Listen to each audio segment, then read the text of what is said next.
Today's Thursday, December 6th. It's really going to expose my uneducated mess of a mind that I have in sports.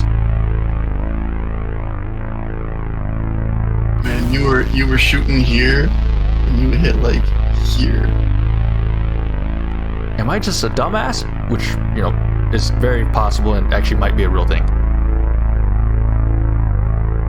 Your wrist position in neutral is actually not straight. Your wrist position in neutral is at a 15 to 20 degree incline. How close was your relationship with Campbell? He's personable. He's definitely a player's coach. It's weird that someone would break up with you when there's so much cake. Oh! Are you proposing childbirth microtransactions? All right. So let me tell you about the reproductive system. If the first thing that you notice during someone's orgasm is the smell, there's some questions that need to be asked. Untitled After Dark.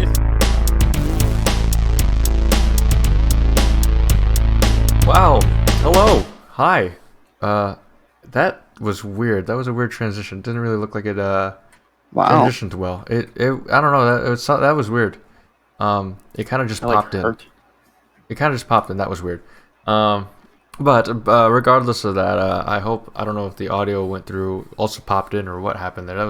Anyway, it was just weird. Welcome back. If you're new, welcome in. If you're returning, welcome back. Thank you for coming back, and also taking the time out of your day to either watch the archive or listen to us live, watch us live. Just a bunch of 20-year-olds, not 20, actual 20, but, in their 20s. Individuals in their... Look, dude, give me a break. I'm tired. I've had 14 days of nonstop. I would say action, but when I say that, it's not the action that you'd be thinking of. Because, I don't, look at this face. This face ain't getting no action. I'm gonna stop on this tangent. Oh, that's what are you? I'm gonna stop on this tangent just because I feel like I've really gone off the rails here. Sorry about that. This is the third episode of season 3. This is total lifetime episode number 28. On the right side of your screen, and if you're watching, if not on the, I haven't figured out a way to do a stereo setup. And also, I don't think you'd want to have just Skeet App in your right ear the entire time and just me in your left ear. But on the right side of your screen, that would be the worst. That would be terrible. Finn, the legend, Lord Pee Pee Poo Poo, I think it is now or something. I don't know. Yeah. I don't know. I haven't really been on Twitter much, so I don't really know what's going on. I don't know what drama is going on Twitter right now. I don't really know a lot of things. Same. TBH. We've both been busy individuals. Yeah. Okay. Somebody on stream just asked, it's XCY Naria, I think it is. I apologize if I'm butchering your name. Asked Skeedat, can you do a bathtub stream? It'd be funny. Can I do a bathtub stream? That'd be pretty funny. We'll look into it. Which platform are you going to do it on? Hot tub stream. Oh yeah. I am done streaming on Twitch. I just don't like the way that the platform's handled stuff recently. And so, yes, Sibariba, I sure can do a bathtub stream, but it will be on YouTube, and that'll be what it is. So yeah, that's what we're gonna discuss today for about 60 minutes. Facebook gaming gives you everything right now, by the way. I'm a little bit sad people because one of my favorite streamers on Twitch. So just a brief background story. I joined Twitch. I made an account in 2015. And I actually might have been 24. Hey, regardless, I found the streamer that I really enjoyed. Small streamer, but not super small. You get 30 viewers, but he would acknowledge everybody in chat, and chat was popping. They would, it was a very wholesome chat. Mizgif. No. I'll name drop them because they don't stream anymore, so it doesn't really matter. Ryujin882, really cool guy. Followed him and watched almost every single stream up until when I got busy with college stuff during my freshman year of college, I started missing a lot more of his streams. But goddamn, I love that streamer so much. I still miss him. Miss that he doesn't stream anymore. He lost the heart for it, and I don't blame him for losing the heart for it. His life changed quite a bit, and I'm not going to get into his personal life because it's not any of my business. Or it's not any of our business either to dive into that. But he just disappeared. He decided he was going to stop streaming, and I remember watching his last stream ever. It was his last stream ever. It didn't really seem like anything was abnormal, but it was just the next time he just didn't have the heart for it anymore. He started selling off all his PC stuff, his equipment, and everything like that. And so that happened like 2017. I was sad to see him go, but then I found somebody back in 2018 or 19. Very similar vibe. Very, very similar vibe. Supported him throughout the pandemic. I have to credit him for keeping me sane during the pandemic. I watched a bunch of his streams during the pandemic, and I think without those streams, I probably would have been a worse place. It honestly did keep my head on straight and just kept me distracted from everything that was going on in the world and everything that was going on in my life during the time. But then I was sad to see him go. I mean, I'm happy for him, but also sad because he's not on Twitch anymore, and Twitch is the only place I really watch streams. I don't even watch live streams on YouTube. I just watch the archives, when the uploader or the YouTuber just publishes them. But I'm happy for him because he actually ended up having a partnership, a granted partnership with Facebook Gaming, and he's been doing very, very well. And the incentives they offer is really, really good. I've also noticed. But apologize for the long-winded story about that. I meant to make it brief, but I'm sorry. To me, there's just too many details in there that I feel like need to be shared to really understand the community aspect of streaming. Oh yeah, no, having a community is huge. I love this message in chat. I stopped streaming on Twitch because people would ask if I were 12 or a girl, and as soon as I answered, they started hitting on me. I want to know why you used "or," because does the 12 thing also? I mean, if it were Discord, then yes. But I mean, that's fair. That's fair. Where people are like, "Yo, are you 12 or a girl?" And then it's all like, "Oh yeah, I'm 12." It's all like, "Hey, what up, boo? How you doing today? You wanna hop into my Discord call, kitten?" Oh boy, this is going down. Oh no, it was a non-mutually okay. It was a mutually exclusive thing. I get it now. Okay, so in other words, they wanted to know if your voice was natural or not. Got it. I apologize, XCY Naria. That's Narina. Sibariba. I apologize that I actually don't know who you are. So I'm sorry. Everybody that comes in here, it's Skeedat brings in everybody here. Not even closer to it, man. This face couldn't bring flies to honey. Does your girlfriend call you honey at sometimes? Nope. Okay, then it's true that. Wait a minute, I did not mean to call your girlfriend garbage either by saying she's a fly. I apologize, dude. My brain isn't working very well right now. A lot has happened in the past 14 days. Too much for me to get into it, and more than I'd actually really like to. Hey, XC, thank you for the raid. I apologize. I had the, I have to give XC Girl. So everybody listening, on Spotify later on, I don't care if you're on Twitch or not. Make a Twitch account and go follow XC Girl 13. One of my favorite streamers. Honestly, I think XC Girl 13 is now the streamer that I have to watch all the time. Because, I was talking about all the other people that I used to stream, or that used to stream that I used to watch, and now they're all gone. Now, if XC ever like stops streaming, like that's just gonna be a sad day for Twitch. Like if she just permanently I'm done with Twitch, I'm done with YouTube or whatever like that. Or if she moves over to YouTube or anything like that.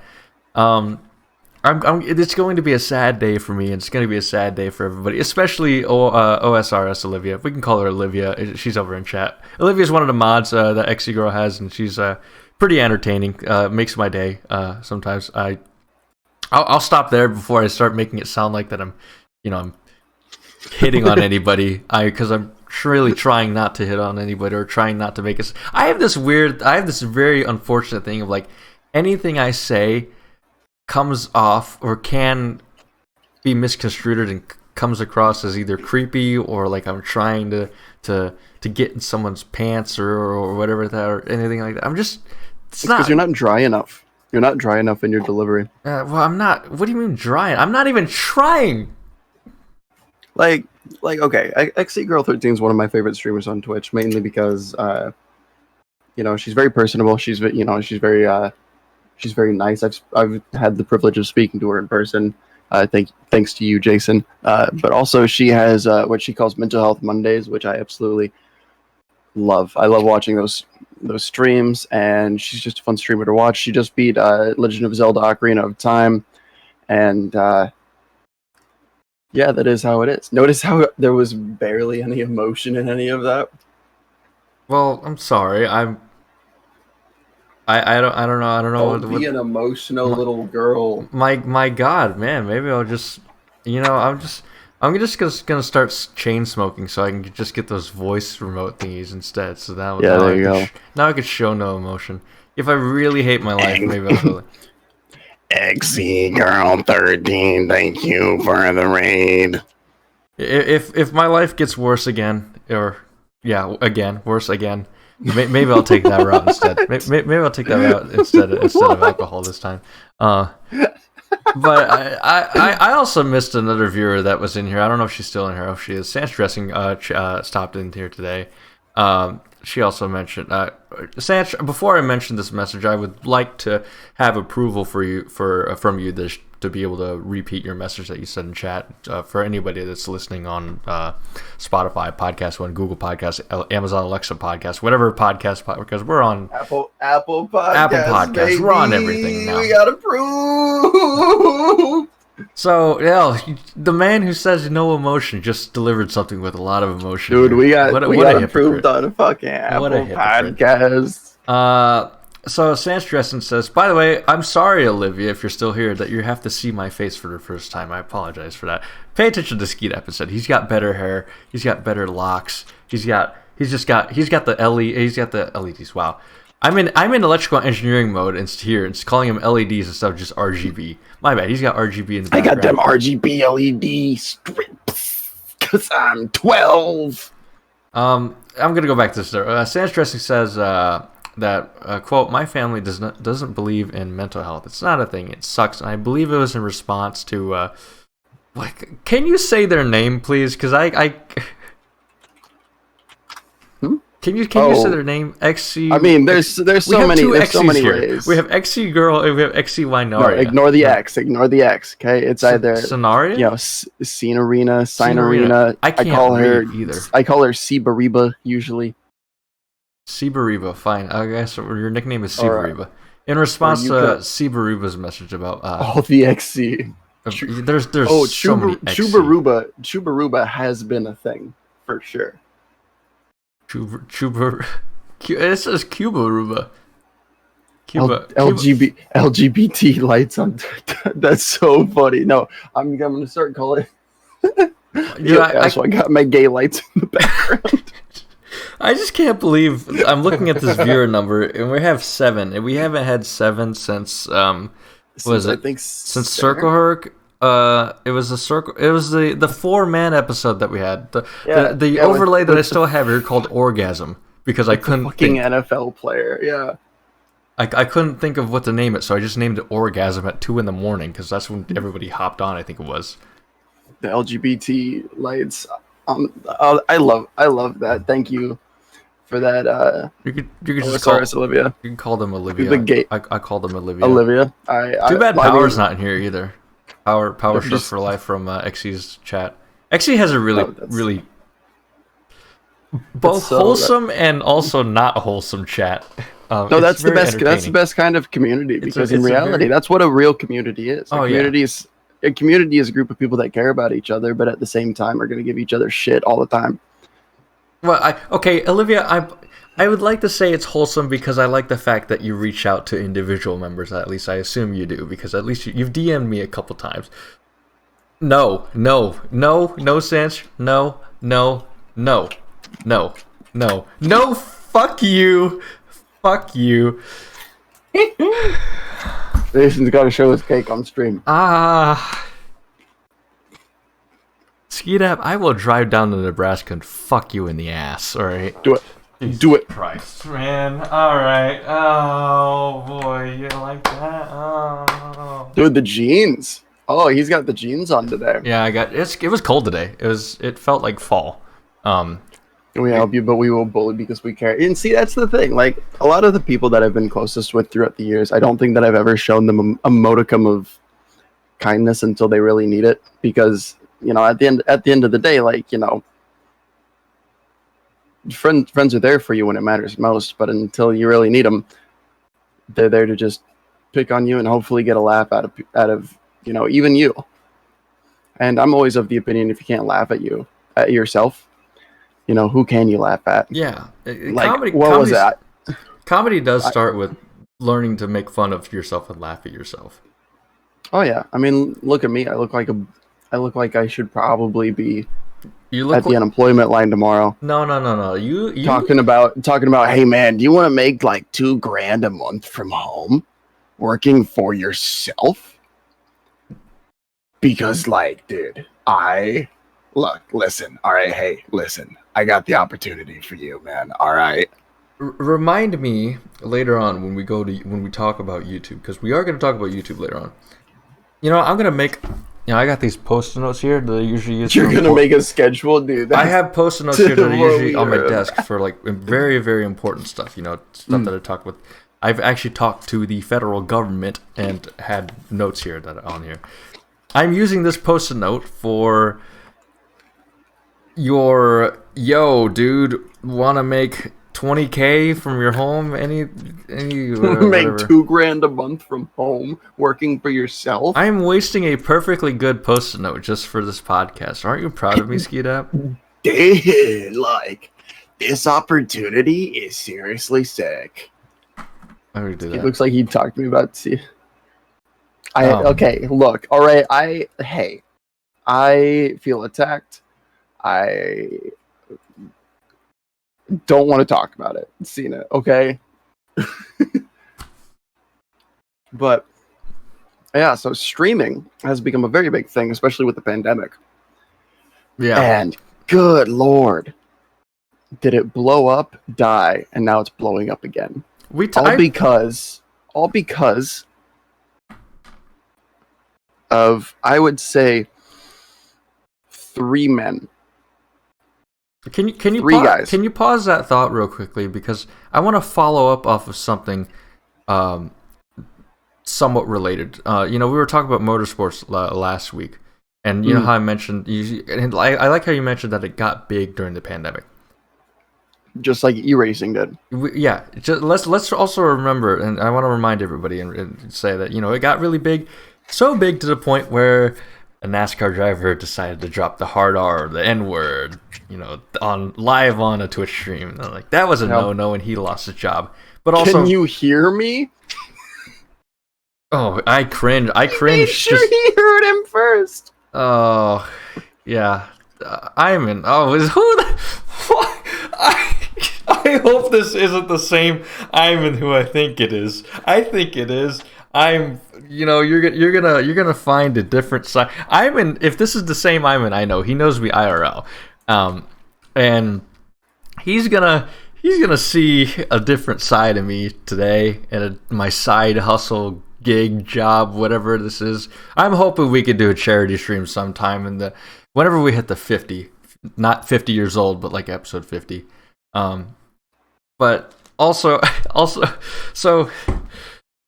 You were talking about you got into F1. Ivan says you got into F1 during watching the pandemic. Didn't you say you got into F1 just recently, right, Skeedap? I've gotten not into watching F1, but learning about F1. So there was a F1, just a brief continuation of last week's topic, which was about motorsports that we were talking about. You you were talking about F1, and I told you that F1 comes back from their summer break this weekend. It would have been this past weekend. Right, in it Belgium. was, what'd you say? Oh, Budapest, right? No, Belgium. The Belgian Is Grand. Budapest not in Belgium? I don't know. I hope our resident Belgian is still in chat. They can confirm, or I don't know. I don't know enough about Belgium and Europe. My extent of European geography, I could just show you. Budapest is not in Belgium. It's in Hungary. Okay. So the Hungarian Grand Prix was before the summer break. Okay, so no. So the Belgian Grand Prix was this past weekend. And oh boy, you should have watched it.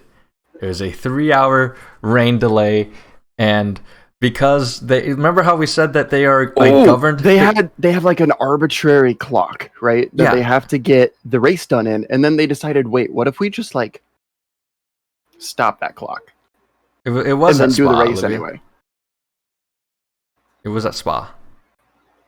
And like think about that. Like, why have an arbitrary clock for no reason? I get it if it's like the reasoning. I get it if it's baseball, right? A game that lasts 70 bajillion hours, and it's 9:00 p.m. and you haven't started the first inning because of a rain delay. Yeah, Olivia, that makes sense. That is exactly why. Olivia says in chat, because I know that Spa has been getting some flooding recently. That is exactly why I sent that meme in XC's Discord. But remember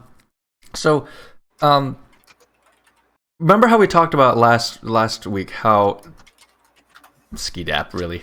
Remember how we talked about last week that F1 is governed by like a world organization, kind of like how FIFA, like soccer, is kind of governed. Yeah. So basically, it's just an arbitrary governing body. Yeah. So because it's the reason why there was this arbitrary clock is that they have set rules by the FIA, and the rule is that you have to get the race done within a certain time frame, which is why they roll off the grid to do their warm-up lap right at a certain time. So usually it's like 2:00 local time, 2 or 3 o'clock their local time. Right, and they sit on the grid. Yeah, they sit on the grid. They wait, and then it's like Speed Racer. There is a physical clock at the start line, and then once that minute hand moves to the top of the hour, they go. They do their warm up. And it's like, is it like an alarm clock that's just like chilling, and the cars just drive over it? That'd be super funny. I would watch so much more Formula One just to see them roll off the grid if they drove over a little tiny like old-fashioned alarm clock. That would actually. So funny. I figured if they did that, they would actually destroy their vehicles with how fragile those cars are. That's fair. Put it in between the cars because they're pretty precise. Yes, lots of those downforce. Drivers are pretty good. Lots of downforce. So that I wanted to bring that up because of you were talking about. Briefly bring. I'm sorry. I'm looking at this chat and I'm seeing IEEE with a smiley face and I'm like, God damn it. Good old Institute of Electrical and Electronics Engineers. But I wanted to bring that up because we were talking about motorsport. I told you to watch the Belgian Grand Prix, and then the Belgian Grand Prix was just 3 hours of nothing, and then two laps behind a safety car, and that was it. That was the race.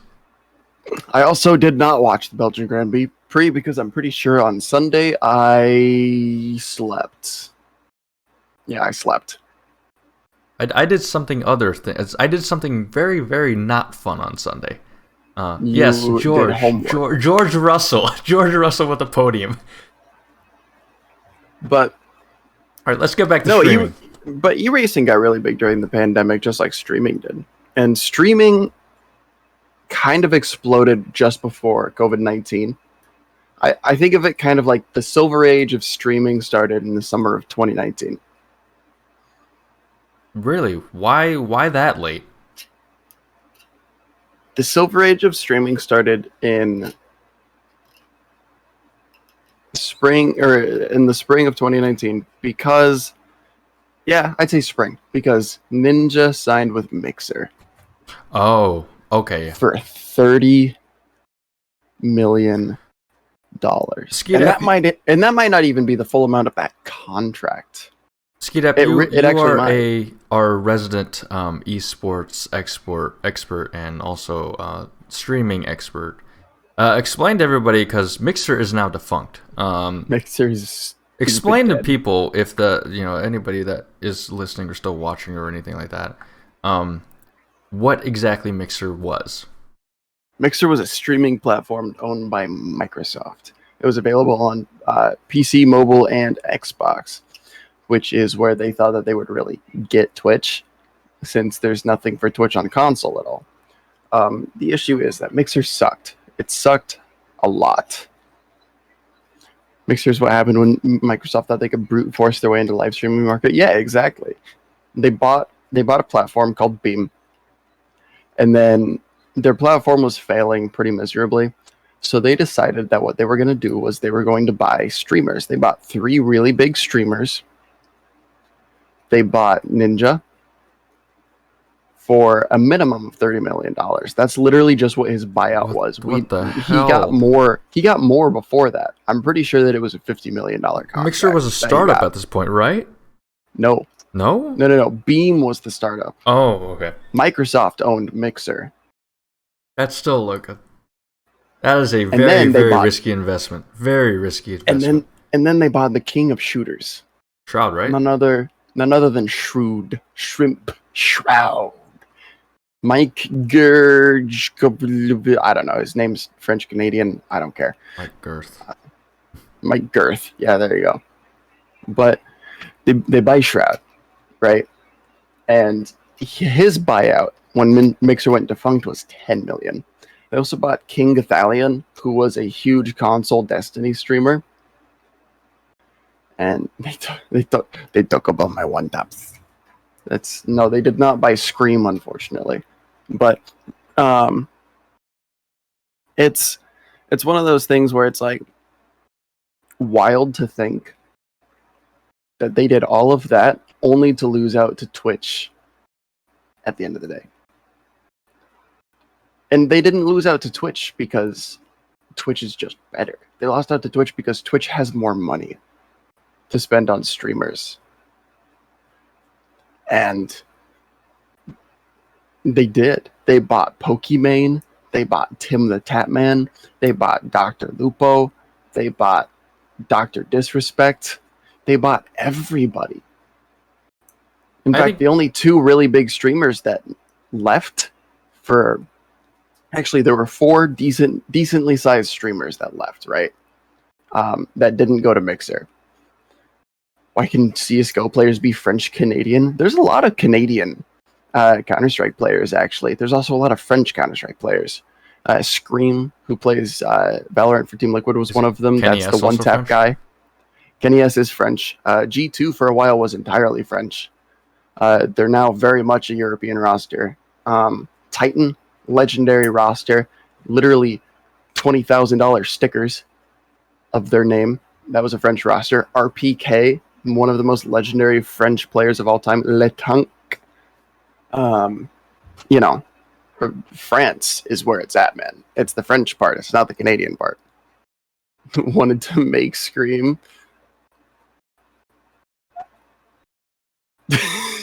Pressed enter to her. That's funny. Despacito. Right? But anyway, so Facebook Gaming got Disguised Toast, who is a member of Offline TV with people like Skara, Lily Pichu. Olivia. Frank has a lot of gaming talent, which is understandable because if I lived in France, I also wouldn't want to go outside. But Offline TV is obviously huge. Pokimane, Skara, Lily Pichu, Michael Reeves, the one that's dating Lily, Lily Pichu, and made the one that's dating Lily Pichu and made the Roomba that swears every time it bumps into something. Hold on, wait a minute. I could use that as my 288 project. I'm actually in a class right now where you reprogram a Roomba to do whatever you want. Yeah, he got a Roomba. Recorded, so he calls Lily Pichu. This is years before they were dating, he was in Offline TV, and he goes, And he goes, yeah, so I was thinking you could make like cute voice lines for it to like say when it bumps into things. And she goes, fuck no, I want to scream. I want to swear. And it's just like, fuck, in this stupidly high-pitched voice. I kind of want to make that. I love Michael Reeves. I kind of want to make that now, but I also feel like the university might especially I think it would be very funny. Well, here's the thing. I will record screaming. That is safe for work, and I will send it to you. You also have to remember, though, Skeet-Up, that I'm transitioning into a new role within my department, so I have to be a little bit careful with what I'm doing with my projects. I won't swear. No, I mean, but if you don't swear, that's kind of like the point is to make it swear, to make it so lewd, vile. The first iteration didn't have swearing at all. It would just scream like, why was I born? I believe that's what our entire generation asks every single day. But carry on. I definitely asked that. But Facebook Gaming also got Zero, who was probably the best. What was the Smash Brothers game that was on the Wii U? Oh, Super Smash Wii U. That's really what it's called, Super Smash Brawl Wii U. Really? I didn't believe. Okay, so Smash for the Wii U was dominated by Zero. He's a South American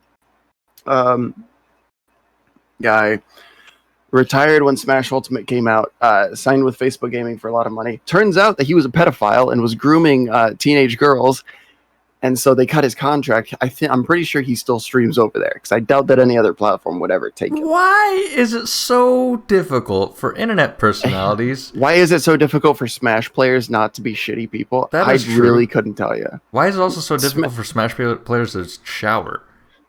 That's fair. Fighting game players just kind of are a little sus. I mean, I know a great many fighting game players that are amazing. My man Fawn the Legend, amazing person. Follow him on Twitch, Twitter, whatever, man. He's great. Loves fighting games. I understand if people just don't have access to running water or simple hygienic materials, but we live in America.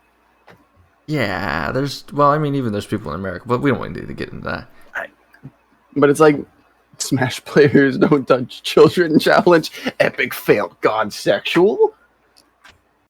Fawn is awesome. We're banned. We're getting banned. Dude, Fawn carries me in Paladins every once in a while. We are he and I play Dota. Banned. He and I play Dota every few weeks. It's pretty fun. He's good at MOBAs too, man. But yeah, so that's who Facebook Gaming got. That was really a big draw for them. Didn't work. And then YouTube gets Courage and Valkyrie. Courage and Valkyrie now are co-owners of 100 Thieves along with Nadeshot. They're I think it's CFO and the board of investors, which includes Drake. By the way, I'd like to interrupt that by saying also thank you to 100 Thieves for also, because we are team members, right?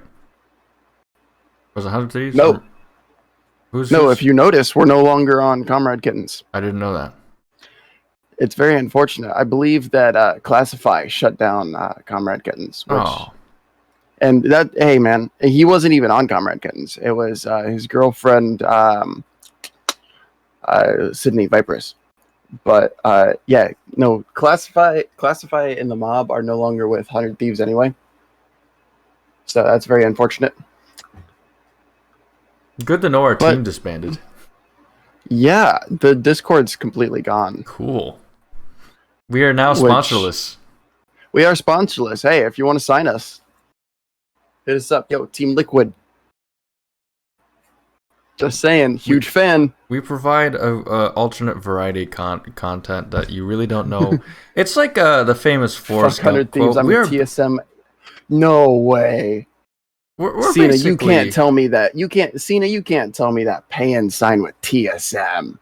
This is out of my There's no way. Range. I don't know anything about esports. No. No.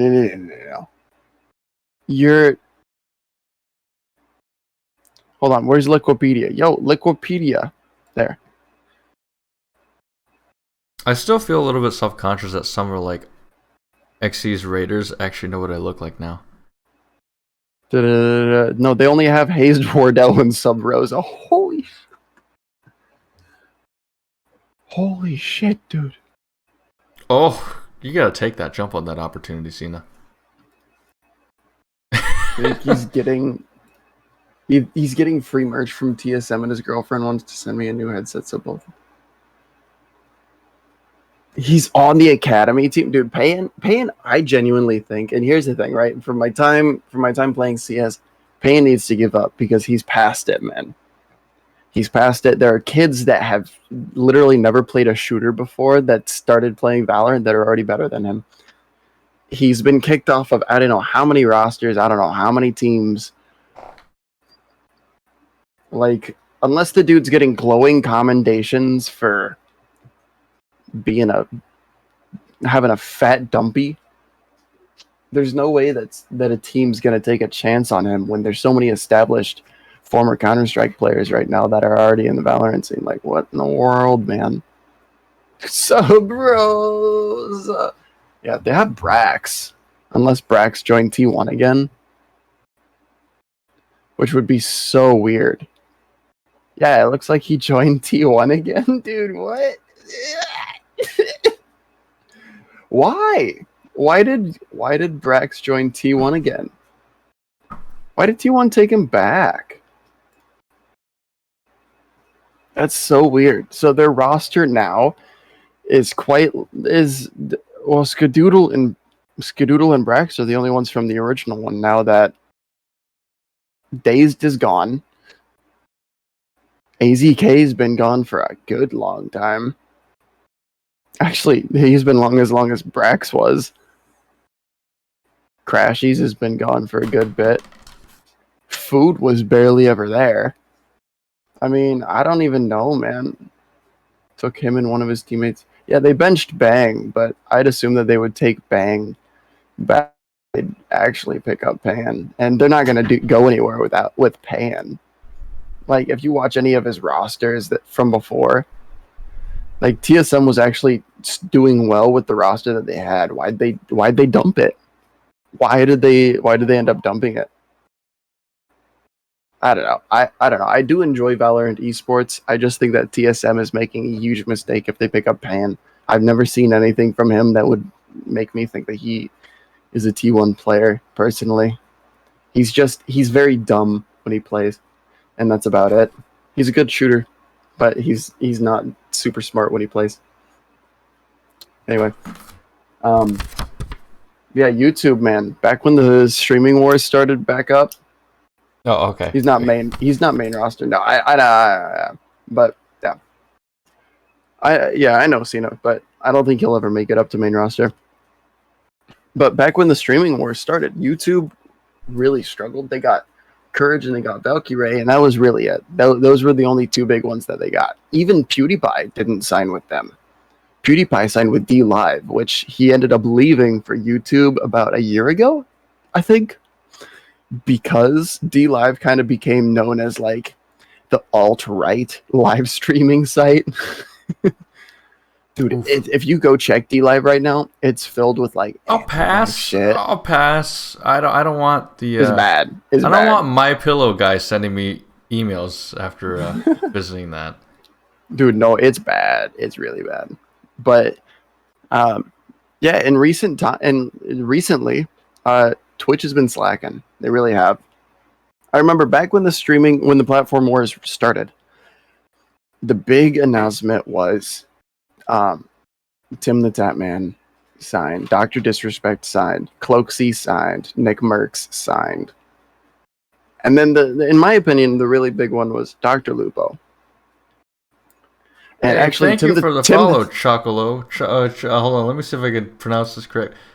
Choco Loco. There we go. Thank you for the follow, Choco Loco. But in my opinion, Dr. Lupo was the big one, and not just because him, Tim the Tatman, and Lyric all announced at the same time that they had signed with Twitch. I think that was just because they're all represented by the same agency, if I remember correctly. But Dr. Lupo signed, and he said, "Look, all right, I do a lot of good for the community. I donate a lot of money, but I also have a family that I need to think about, and signing a contract to a platform was of utmost priority because I want to secure a future for my family. And he goes, and that future for my family is right here on twitch.tv/Dr. Lupo. And everybody was like, whoa, Lupo's back, dude, whoa! Lupo lives in Omaha, Nebraska, which is awesome. Love that. And he donates literally millions of dollars a year to St. Jude's. Nice. All of his donations go straight to St. Jude's. Oh, I forgot. So Yeah, Twitch actually contracts people so that you actually have, actual brain. Think, please. Income. Yeah, people can have actual income. I noticed that, Iman, because I noticed there was a spike in viewership. I'm like, wow, thanks, guys, thanks. And now we have more IRL people watching this and knowing what I do on the side. I still have no idea who Choco Loco is. I don't know who that is. I'm gonna check the Discord after this and see what's actually going on. I have no idea who that is. But Evan Hansen joined the Discord. Hell yeah. Dear Evan Hansen. That's all I know. Anyway. Evan Hansen is my 288 project partner. So we are the ones working on the Roomba. Yeah, I know on Discord it says I'm streaming, and I'm surprised you guys didn't figure that out last week or the week beforehand. Kind of how COVID Coochie doesn't follow me anymore. That was it took how long? It took 9 months, but that was kind of like out of the blue. Oh, we are on the Comrade Kitten still. They moved it. Huh? Oh, they moved it. Yeah, it's in the about now. That's crazy. Nope. So we still are in the Comrade Kittens. Hey, love you, Classy. We are still sponsored. Then is that what you're saying? Love you, Classy. You cutie patootie. Anyway. Real quickly, I want to address the new viewers that are in here. So, if you're new here, welcome in. We are a Finn. How do you want to describe how this all started? There's an origin. There is an origin story to this. We're a shit show that I came up with when I was drunk at 2 a.m. in one October morning. That's pretty much it, and we decided and it's gotten worse ever since. Yeah, I don't know. We've had a graphic made for us. We've had some stuff. That's true. We do have a graphic. We have an intro. We've gotten to interview Keith Duncan, former kicker for Iowa. We got to interview a literal NFL player. So that's sick as fuck. And an actual, a famous or now making his way up the ranks in esports physical therapy. So. Oh, dude, not even working his way up the ranks. He works with Evil Geniuses, Cloud9, 100 Thieves. He worked with Secret Labs. This chair right here. Yeah, this chair right here. That's a pillow. This chair right here. He helped design the new version of it, the 2022 Secret Labs chairs. Dr. Sai. God, dude, he's just going up there. I'm so proud of him. Unfortunately, I just don't think we'll be able to have him on the show anymore just because of how busy he is. I would love to talk to him. Thursday nights he's available. Ooh, we'll have to contact him again, see if we can, because there's so much more that we could have gotten out of him, but just couldn't because of time constraints. Thursdays and Sundays. We've been talking about playing Valorant. You're gonna be. You're moving. You're also moving your way up. You've played. What was it? What did you play? Was it Dota or Valorant with an NFL player? I played Call of Duty. You're very well connected with the NFL at the moment, apparently. Dude, I'm killing it. The NFC's fucking mine. Maybe we can get Matt Campbell on the show sometime, and then we'll get Sean Payton. Yeah, there we go. Yeah. Well, Sean Payton, I don't have a ticket to him anymore. Well, you former rookie. Well, the fact that our resident NFL tight end is injured. Remember how he said that during halftime of one of his games he was going to join the show? He could still do that now. So technically, he could still do that. Even better, yeah. But so yes, this is the mess that you hopped into and joined in and seeing, something else. I guess more of a. If I didn't already show some sort of mild personality. Maybe I show some sort of mild personality here. I don't know. If we have commands, please don't go through them. Please don't. We've already established that command, so I don't have to do it anymore. We do have commands. We do have commands. That is one of 2 commands. The other command is exclamation mark Discord. And that one just shows up. No, we don't have that kind of command, though. We will get banned. No, there's Alexa, why is my throat sore? Iman, thanks for the follow. This channel has started out at basically 0 in October, and has grown a lot more than I really expected to. Yeah, it's only 37 followers, but still, that's what, 13 away from affiliate. So 13 away from affiliate. We Christine is not following. Yeah, wait till I get a partner. I'm gonna forego grad school and just do. We're just gonna do partner. This. No, we're skipping affiliate. We're going straight to partner, man. 75 average viewers. Cena, thank you for the follow. I'm wondering though. It seems like when we've gotten to this point, whenever somebody follows, somebody has to unfollow. Let's see who unfollows later on tonight or today or whatever. That I don't know. Whoever else hates me, because But since we're addressing new viewers, new listeners, since we're available on many platforms now, we just kind of talk about whatever. Usually it's me texting Jason the morning or the afternoon of the show and being like, yo, what are we going to talk about today? Him being like, I don't know. And then I'm all like, I've been watching YouTube videos about this. Let's talk about this. Yeah, and then here's the problem. We say a lot of things that are stupidly wrong because we are very underqualified to talk about, literally. Yeah, the name came about because we decided that we were going to hop on the podcast train and, be what, white people? Be 20-something-year-old white guys. Yeah, whatever. Thank you, Olivia, for the follow. Also, whatever was happening during the pandemic, people started podcasting. When you think of podcasts, you think of like middle-aged, something-year-old white guys. Sorry, like late 20s, early 30s, sometimes even 40s. Usually white women, drinking their wine on the weekend, just sitting back and talking about probably The Bachelor. I don't know. So we decided to do something that we had absolutely zero business doing. I have experience with audio, but I've never streamed in my entire life. I've never made a single Adobe Photoshop graphic. Thank you, Sheet App, for providing the graphic for this season. Yes, and welcome in, Sheet App. Coming in at the right time.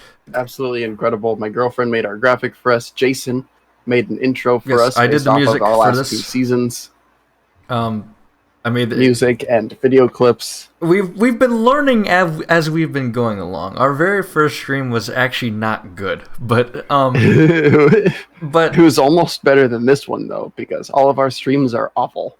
Yeah, well, here's the thing. It's we have this terrible name that we came up with because why not?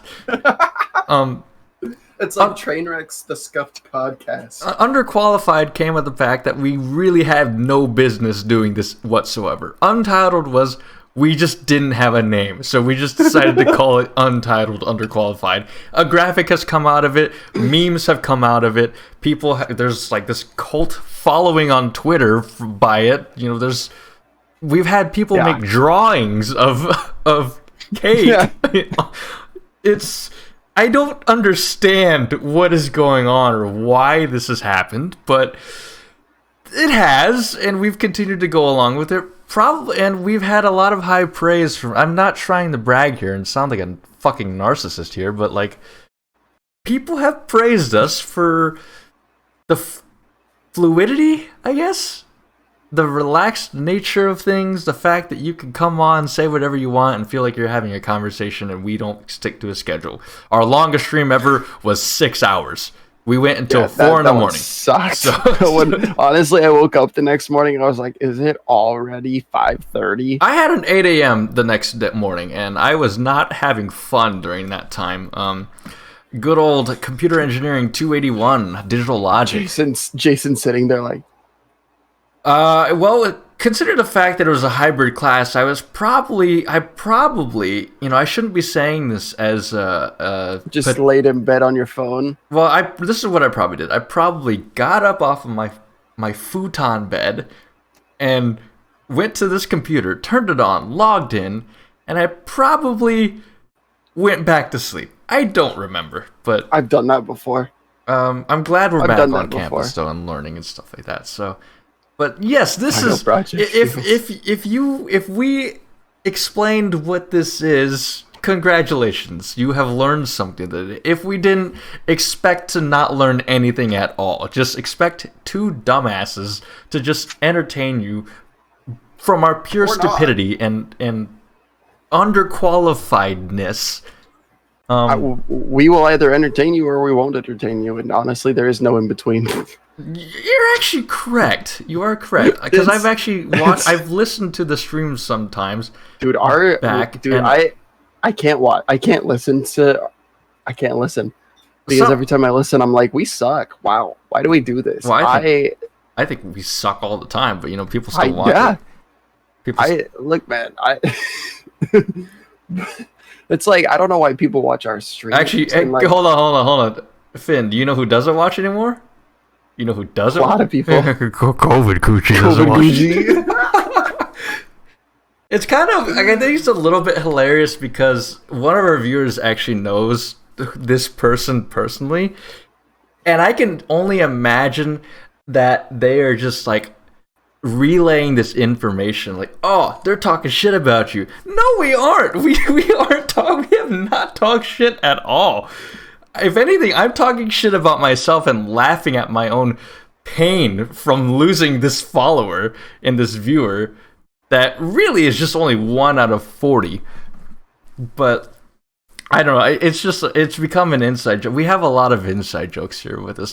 Cake is an inside joke.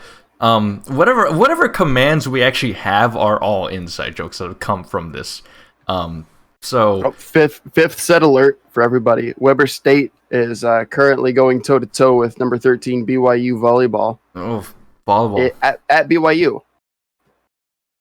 Number 13 BYU. Dude, volleyball's already been so insane. Stanford beats number 5 Florida. I also want to mention this too for the new viewers. You notice how the title says the ongoing streaming platform war, and what have we've only talked about that for like 7 minutes out of the 55 minutes that we've been live. That's being generous. This is how underqualified we are. We don't stick to things. Sometimes we do, but when chat gets involved, and then we start flowing along with chat because we like to entertain you guys. We like to interact with you guys. This is why it's always beneficial to watch these things live on Twitch rather than listen to them after the fact on Spotify or whatever. But I understand, not everybody can catch these things live, especially since we stream so fucking late on 9:30 p.m. Central Time, twitch.tv/crunchbar33.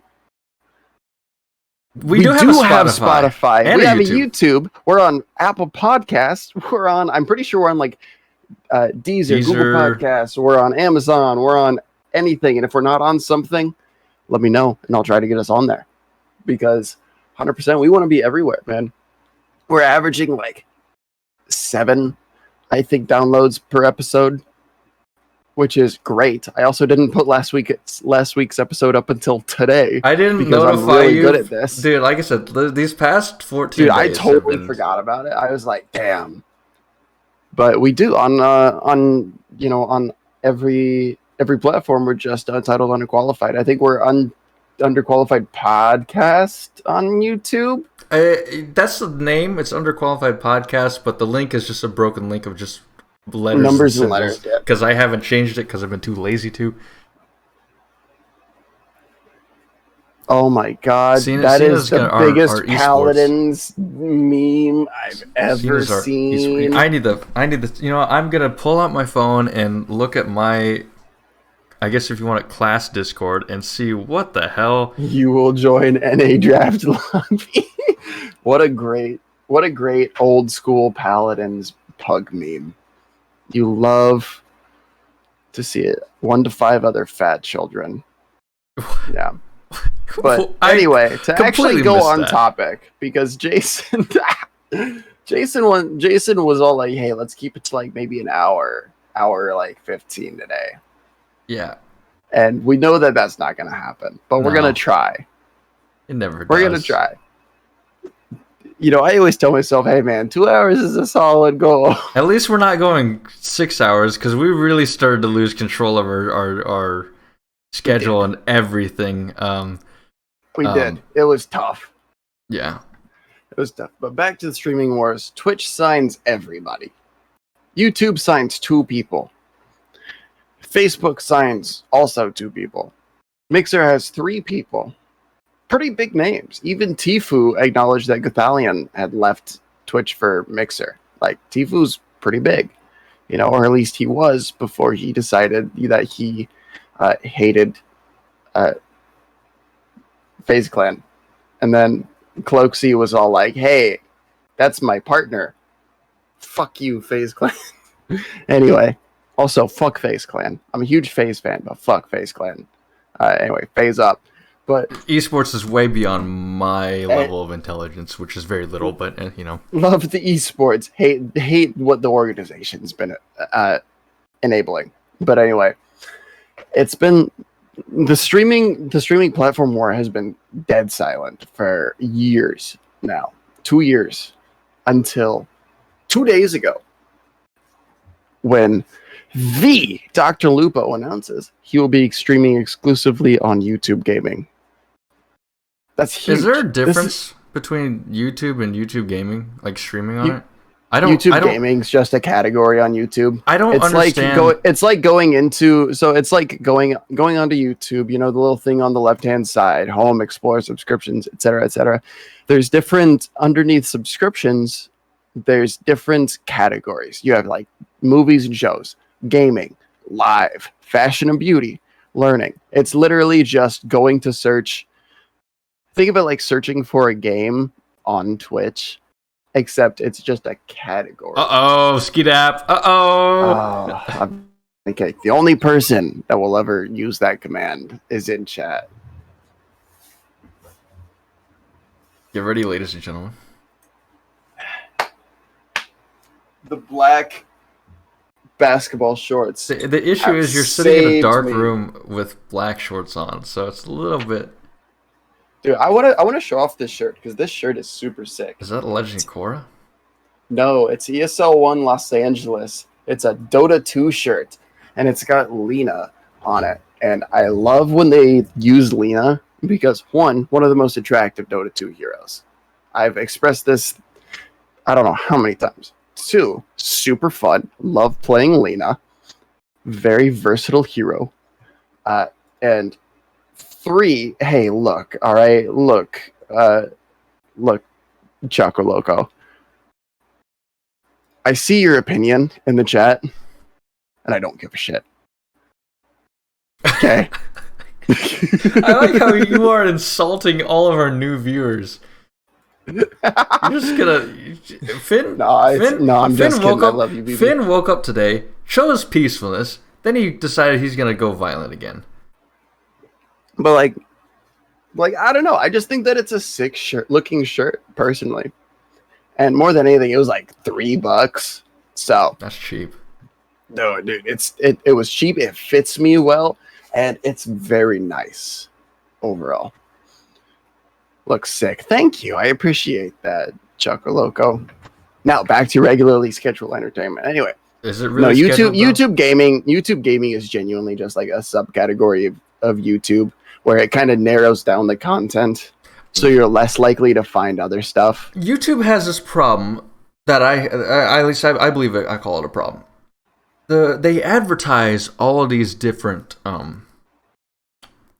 almost like they are technically subcategories, but they advertise them as new platforms. YouTube Music has its own app, and now YouTube Shorts has its own section, which is basically a TikTok competitor. I like YouTube Shorts personally, but I don't like those people that make their own separate channel for Shorts. I mean, they're nice that they can get integrated within current channels. That is nice, and there's separation. But it's still kind of buggy. It needs to be. Google needs to figure out their YouTube identity crisis because I don't think that they do. I don't think that they do. I think that they need to take what they're making, and I think that they need to refine it better. Because YouTube gaming and YouTube like live streaming is a great thing. Like, this is a horrible example because Blizzard and Activision are Activision Blizzard is one of the shittiest companies known to man. Right behind the entire Chinese government. I was gonna say EA, but okay. No, EA is not as bad. EA just sucks for the consumer. Riot Games is owned by Tencent, which is technically owned by the Chinese government because it's a communist country. And all of China sucks. China is a shitty country. Oh boy. Am I wrong? I don't know. I've never been to China, so I wouldn't. People can be fine, but the government and what it has created is awful. And that is the only thing that is worse than Activision Blizzard, who at BlizzCon had a room for employees called the Cosby Room. Ew. Can you guess whether that started before or after? I'm gonna say it started after because nobody calls it the Cosby. Very much after. Do you think that they were having pudding in there? No. They were having a different kind of pudding that I don't Activision Blizzard had an employee kill themselves at BlizzCon. What the fuck? Because of the amount of sexual harassment that was going on. Jesus Christ. That's wild, isn't it? It's getting into very dark territory. And I can go on about shitty companies in an entirely different thing. Let's not. But this is genuinely something that's already just. Oh, again, I'm saying. Thank you for shedding light on it. Thank you for shedding light on it. But still, I'm not blaming you or anything. That's just a lot to take in right now. So Activision Blizzard signed an exclusive deal with YouTube to stream their professional leagues solely on YouTube gaming. Obviously, YouTube gaming because it's a subcategory of YouTube, and that meant that the Overwatch League was on there. Overwatch League sucks. It's dead. They're taking a year off because of the Activision Blizzard stuff. I would just completely try to sever ties. No, the Overwatch League's taking a year off. Like, they're not playing after this season. And YouTube probably won't cut ties because at the end of the day, YouTube's making more money off of this than they're paying them. And that's just kind of how companies are. Capitalism. Money 100% does talk. But the CDL, I did watch the Call of Duty League a lot this year because I like a lot of the players that play professional Call of Duty. Does Tiger Hawk King also have something to do with it? A little bit, but also the Atlanta FaZe were doing very well, and I'm a huge FaZe Clan fan, and so them doing well was, a big part of it. But I also know for a fact that their viewership died when they moved over to YouTube from Twitch because people don't watch esports on YouTube. The only people that I know that watch esports on YouTube are, people that are fans of Activision Blizzard games or people that like to actually have conversations about what's going on without it being, drowned in NACS lol. Like, I like to watch a lot of Counter-Strike. And on Twitch, it's just constant NACS lol, chokequid, like the shitty copy pasta memes, right? On YouTube, you can actually have a decent conversation with someone. Somebody says, man, Team Liquid kind of sucks. It's like, well, who do they have to scrim when they're in North America? They have Evil Geniuses, okay. But then after that, who do they have? Having 2 tier 1 teams doesn't make for a competitive environment, does it? When you can only face one team all the time for practice, and then you have to go and face all of these teams that get to face each other constantly, one of you is going to win, and it's likely not going to be you because you face teams that are objectively worse than you.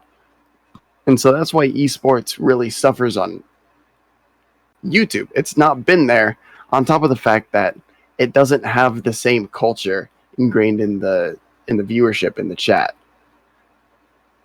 And we definitely lost viewers with the Activision Blizzard thing. I'm sorry. I definitely should have said something beforehand. I want to apologize here and now for that. That was a lot. it definitely is a lot. If you guys are somebody who can stomach it, if you're somebody who can handle it, go and check out the Score Esports reporting on it. If Upcomer has something on it, I'm sure that they have something that they've done great reporting on it as well. But it genuinely is something like I said, Activision Blizzard is probably the worst game developer in the country right now. And that's not even counting the Hong Kong shit that went down last year. You're talking about the free Hong Kong? Yeah, when, what was it? Professional fucking card game player. A literal trading card game player. Like, it's literally like a Yu-Gi-Oh! Or a Pokemon. Be careful with where you're gonna. Be careful what you're gonna say. Be careful where you're gonna take this. So. Says on stream during a victory interview, free Hong Kong. The two casters ducked down to not be associated with it as they are Taiwanese. Who, if you'll note, Taiwan is claimed by China. So they don't want to be associated with it. They duck down completely. They're out of frame. They're underneath a literal table. Blizzard suspends him for, I think it was a year. Fines him all of his prize earnings that he has ever had given to him in Blizzard sanctioned tournaments. Fires those two casters and bans them for life from casting at Blizzard sanctioned events. Holy shit.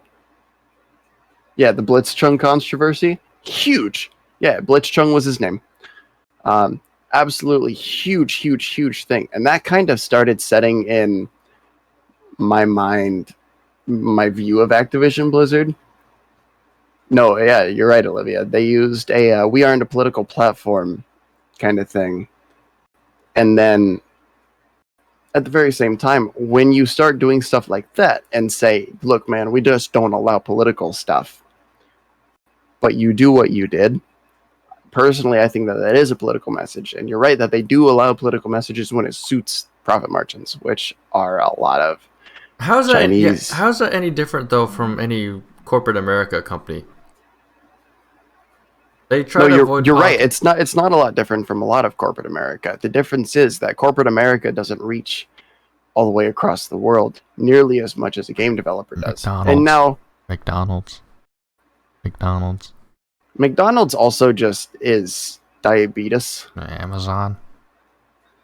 We're not even gonna get into the Google, Amazon shit show, man. Google, Microsoft.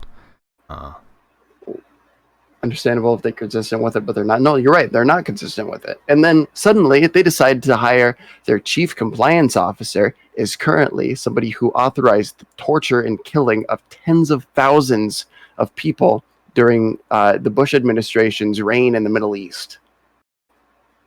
Think about that. Somebody who literally was investigated and told by the United Nations, you broke the law, is now in charge of making sure that Activision Blizzard does not break the law. They told them, you are war criminals.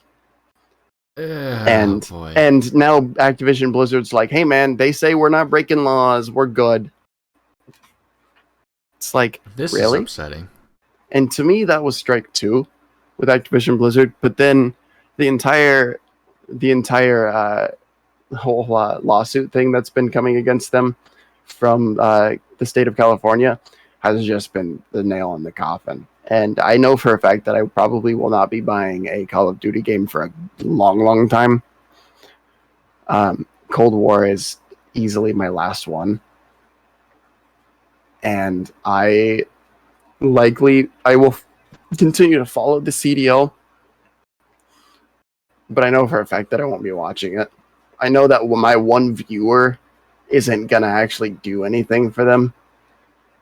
And, you know, I have YouTube Premium, so it's not like I get ads on their streams anyway, unless they're running them through the stream. But it's like, you know, that kind of thing's awful. But at the same time, the streaming wars are very much, or the platform wars are very much going through esports, the same as they are individual streamers. And with, sorry, I dropped a joint that I've been fidgeting with. But with Dr. Lupo and I still play WoW, but only by maintaining my sub with in-game currency. No, that's fair. I think that's fair. If you're not giving them money, it's definitely hurting their profit margins, regardless of how you're doing it. And it kind of stinks because I want to play Call of Duty, because Call of Duty is just kind of like that game that's always been there. We grew up with it. We grew up with Call of Duty. Modern Warfare 2, probably one of the greatest video games of all time. Easily in my top 3. Call of Duty prepared us for the online shit talk. Oh my god, I could not handle being called so many slurs if I wouldn't have had Modern Warfare 3. By the way, college football Big Ten started today. Final score: Ohio State came back and beat Minnesota 45-31. Just wanted to drop that. Wow, that is a big win. I just wanted to drop that in there.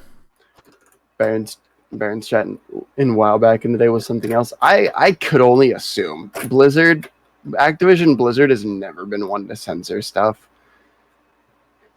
Except in HOTS. HOTS was also the worst MOBA ever created. And that's counting Heroes of New Earth and Smite. Smite's a console MOBA, man. I don't know, man. When you can speedrun being called the N-word in a COD game, I don't know, man. Literally just saying, what was it? That dude on TikTok where he would speedrun being called the N-word in Modern Warfare lobbies?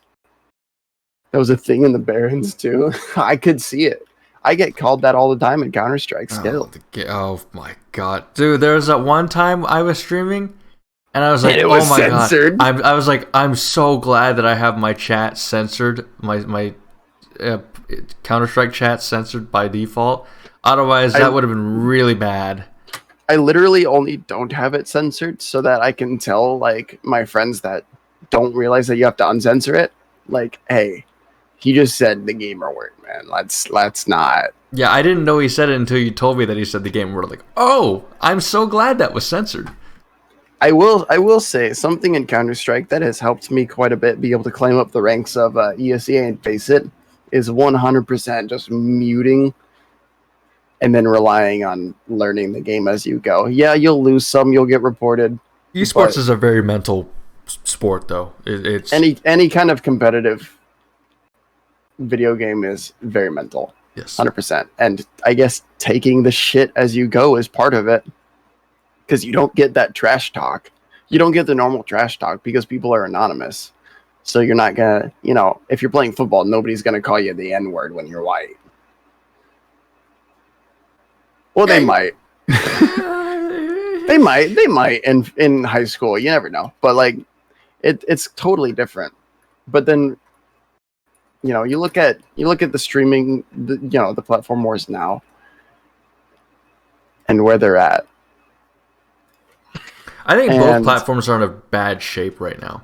The major platform. I think both YouTube and Twitch are. I do too. I genuinely do too. And I think that YouTube is in a bad spot because it's YouTube. It's bigger than live streaming. YouTube has the corporate sponsors basically in the background telling them what to do, and like that's hindered the experience. So does Twitch. Twitch is starting to become that though now.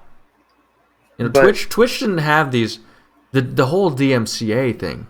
That was the whole reason why you would stream at Twitch, was because you could actually play music. Now you can't anymore, so what's the difference? Okay, I'm just going to go... Like, I don't blame streamers for leaving Twitch to go to YouTube, because YouTube is more accessible. It's more well-known.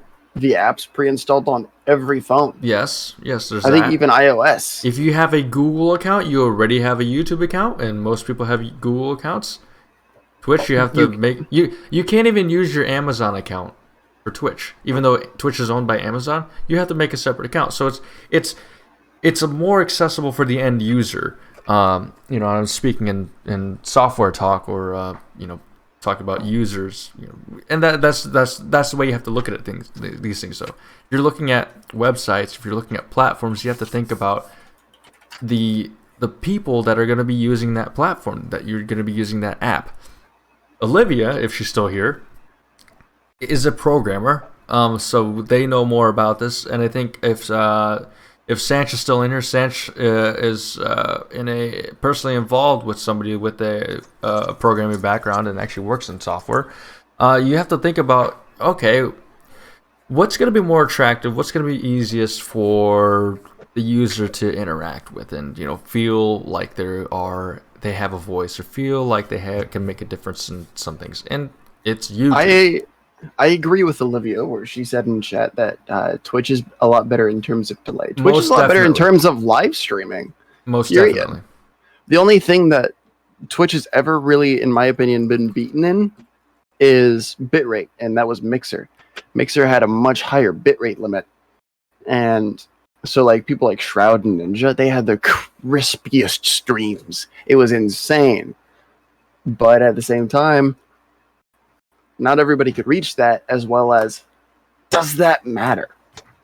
It matters to me, but I'm on a minority, both literally and figuratively. I mean, look at my skin color. I care about those technical details. Boo. And that was a shitty joke. It wasn't meant to be a joke. It was meant to be the truth. The fact that I can watch somebody on Twitch and actually see their stream, whereas if I try to watch a live stream on YouTube that's not by PlayStation or some other well-established company, if I just try to watch a live stream from a YouTuber, even a big YouTuber with 600,000 subscribers, and they have good internet, their stream still just is. I'm watching 144p live, so that's why I have to watch it afterwards. YouTube is, I don't know if it's with their encoding. I've never had that issue. I've had that. I don't know, and I have good internet. The fact that I can stream is. I've never had that personally. And I think that Olivia has a good point here where and something that I've noticed is I have had times where I have 100% had times where suddenly the quality will drop and I'm like, oh, what do what? And they're like, they're talking I've watched a few Valkyrie streams. I don't watch her regularly, watch her occasionally, right?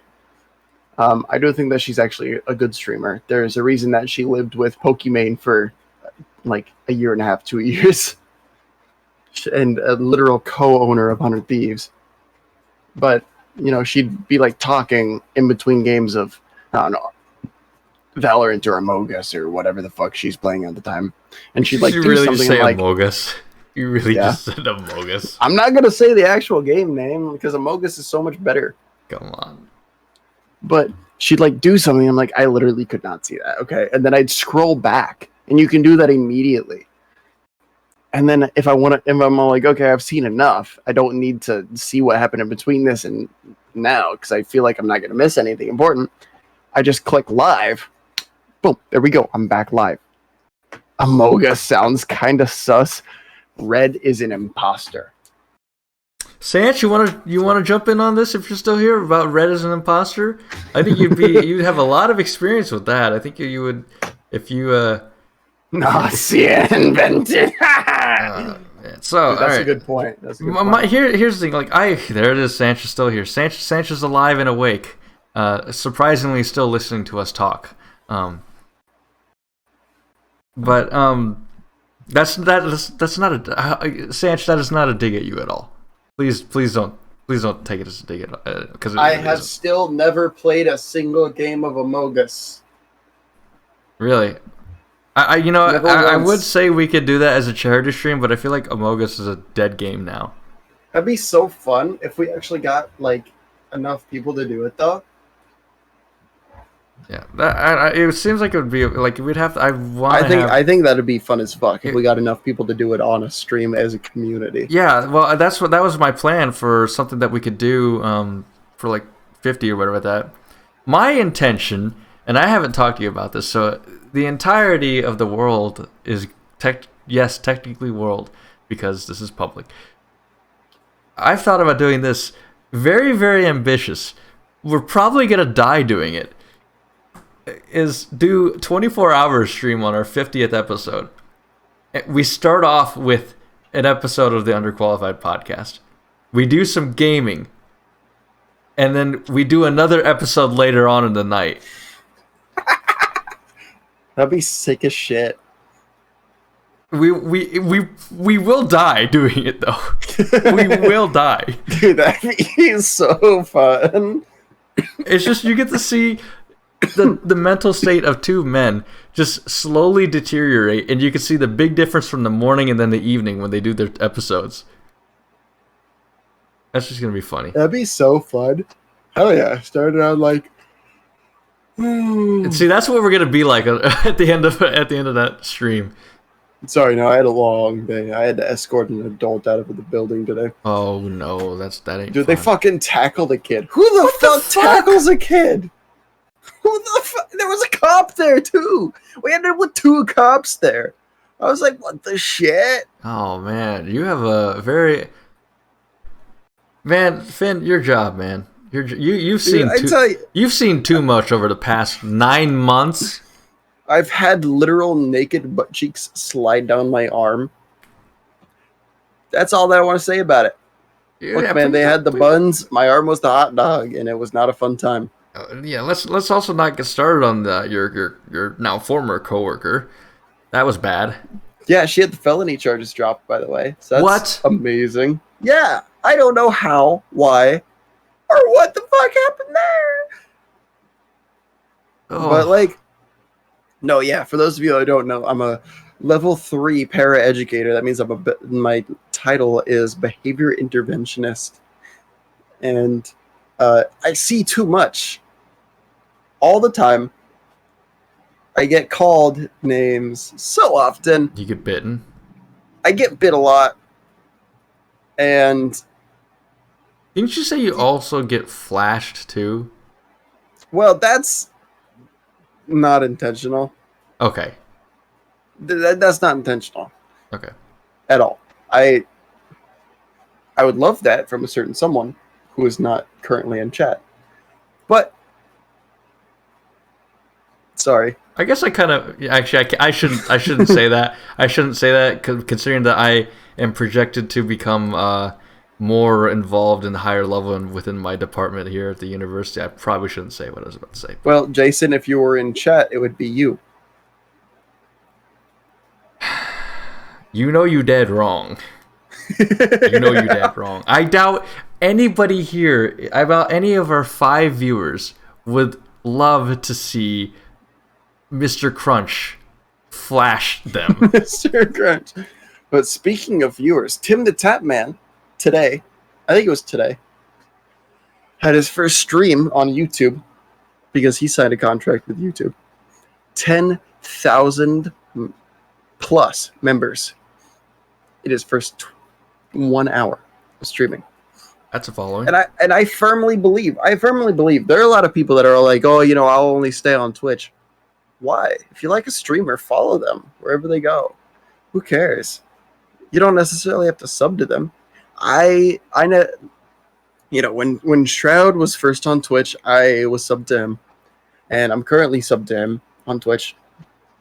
I never put my card information into Mixer. I was never subbed to anybody on Mixer. And a huge part of that was because, 1, it never fucking worked. And 2, Mixer just kind of sucked. I'm the same way, Olivia. And Olivia, I'm the same way now. I'm not going to go to YouTube. But like back when Mixer was a thing, I was willing to follow people there. Because I was already on Mixer for a few streamers that I really liked. I still follow them as much as I can. Otherwise, though, I'm like fucking out, man. I'm out at 5,000. But like, seriously, those people that were all like, oh man, Tim sold out. Fuck yeah, he sold out, man. Get that bag. Look at Ninja. Ninja got a $30 million buyout from Mixer. He doesn't have to worry about shit anymore, man. He's literally playing League of Legends and screaming at kids that can't hear him. Look at Shroud. Shroud gets to play whatever the fuck he wants to. So let's see that. Like, let's see how can we How can we summarize this? How can we wrap this up? How? The big thing is, whatever platform you choose to stream on, make sure that it's a platform that, for the most part, you agree with. I agree the most with YouTube right now because I have had some troubles on Twitch the last couple of times that I've tried to stream. My streams have been cut incredibly short. I literally averaged, I think, less than a viewer on them, which isn't abnormal. I still have less than a viewer average total on Twitch, but I'd suddenly get 100 to 200 people in my chat just follow botting me and spamming slurs. Those are called hate raids. And I don't have a stream deck. I don't have a hotkey set up to stop that, actually. So I had to stop stream entirely. And, that happening 2 streams in a row, I decided I'm just done. I'll be on YouTube because that's not something that you see there right now. YouTube gives 70% of all memberships to the channel, as opposed to 50% or less to Twitch streamers. Get some good mods. By the way, Skeet Up, I think that's Olivia saying that you need to mod her in your next stream. You need to notify her when you're streaming, so she can kick out all the bots. Get some good mods, Olivia. If I had a viewer per stream, I would definitely try and have a mod. I'm sure you're a better mod than Jason over here, to be honest. I don't think I have a mod in any... Oh, wait, I am a mod for... Well, yeah, actually, Olivia would be, because she would actually attend your streams. I'm sorry, I can't attend your streams. You're a mod in my streams, but I think you've been to 3 of them. No, I have never expected anybody to watch my streams. I've never expected anybody to be there genuinely, because I'm not entertaining unless I'm talking shit about somebody. I'm not entertaining unless I'm talking shit. Okay, if I don't get to be mean, I'm not funny. Come on, dude. All right, I'm like Dave Chappelle. If I'm not picking at someone, I'm not. Remember, you gotta remember this, Skeet App. Who was the one who started this? Whose idea was this? It was my idea. It's you that's carrying it. No, you kidding me? Oh no. Who made the intro? I did. Who's running the show right now? Twitches. Who's no? Who's running it? They're enabling it. They're enabling who's running it? Both of us are. The who's show doesn't run. Who's keeping us rolling? Olivia is. I don't know. I just named off somebody in random in the chat.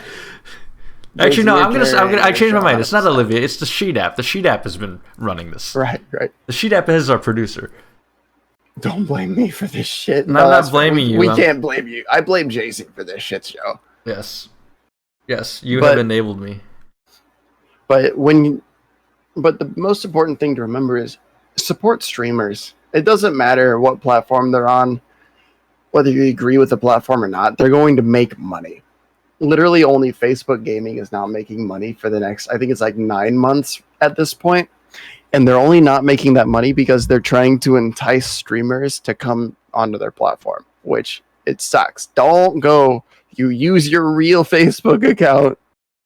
Imagine being there and, imagine typing in Disguised Toast Hearthstone chat as J_Rango33. That'd suck. I'm not gonna knock. No, that is exactly why that streamer that I mentioned at the beginning of the stream that moved over to Facebook Gaming. It's like, I'm sorry, like, yes, you are more accessible there to not even normal. Facebook isn't normal. Normies. Facebook isn't normal people. So you get a wider reach on Facebook. Conservatives. You get a wider reach there, but I'm never on Facebook. I think Facebook is a cesspool of garbage. You did update your profile picture this weekend, though. I did because my dog died, all right? Oh, I'm sorry. My dog died on Sunday, so... I'm sorry, but also you did update your profile picture. I did update it because I loved my dog. My dog is I can't relate, honestly. I feel for you, man, because I know what it feels like to love something and or someone. I mean, I know you don't like dogs, and you have a perfect, not about dogs. You have man. You have a perfectly valid reason to not like dogs, but you know, I haven't really told anybody really is that my dog died, but really my dog did die, and so it's yeah. I just think about, you know, yeah, I don't even know if I should go into it because it's so off topic. So I always feel like Arian Foster. Every time somebody brings up dogs, they're like, "Oh yeah, so my dog," and I'm like, "Hey, can we not talk about your dog?" My dog is. What do you have against dogs? I hate dogs. Fuck dogs. Yeah, you don't like dogs, but you have a very, very, very valid reason for not liking dogs, and I completely understand that. And I 100% know for a fact, right? Sheedap wants to get a dog, and I'm willing to get a dog so long as we get it professionally trained. Okay, I'm willing to spend the money. I'm willing to spend the thousands of dollars that it might cost to have this dog professionally trained. Like, I want this dog. I want to be able to take this dog out into a crowded mall, take it off of its leash, and it be perfectly fine. That's how well I want it trained. And I know for a fact that I will love that dog. And I'll be chill with that dog. But I'll still be but fuck dogs. I'll tell you this. That one dog is not indicative of dogs. Yeah, no, but I'll tell you this. Dogs grow on you, and you know, I had my dog for 14 years. Like, my dog, my biggest regret, one of my biggest regrets, it isn't my biggest regret, but one of my biggest regrets. I have a lot of regrets in life. Don't at me. Don't. This isn't a therapy session. Don't dig into my personal life. No, that's next week. Sure. One of my biggest regrets is that I was not able to graduate college while my dog was still alive. You know, I was supposed to graduate fucking a year and a half ago, but you know, I screwed up. Do you think your dog's like pissed at you? He's like on his deathbed, he's like, man, fuck Jason. Man, he never fucking graduated. No, I think of it this way. Of my time. I think of it this way. You know, my dog. I got her. She came to our family when I was in third grade. I believe it was third grade, maybe even second grade. I'm not entirely sure, but I think it was like third or second grade. You know, this dog. She was critical to a lot of growing up in a lot of part of my life. You know, I'm willing to share my age on here. I'm 20 in early 20s. I'm in early 20s, and you know, being there 14 years of my life, that's a very significant chunk.